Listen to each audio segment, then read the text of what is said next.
Umhverfisráðherra hefur úrskurðað að vatnsverksmiðja við Þorlákshöfn skuli sæta umhverfismati. Sveitarstjóri Ölfuss telur ráðherra hafa farið offæri og skorta rök fyrir ákvörðun sinni. Kristján Már Unnarsson.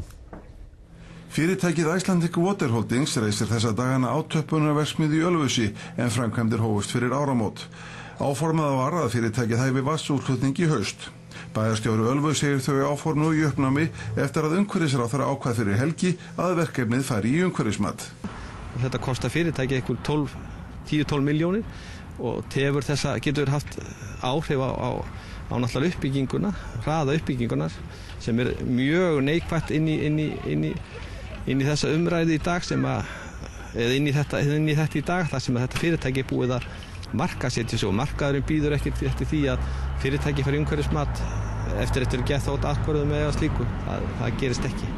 Hann gagnrýnir ráðherrann. Ég tel að þetta séu afskaplega veik rök af hálfu ráðherra. Ég held bara að ráðherra hafi farið þarna offari, hún hafi tekið þarna ákvörðun sem hún ekki kynnt sér nægilega og ekki farið ofan í sauman á þessu máli eins og vera ber.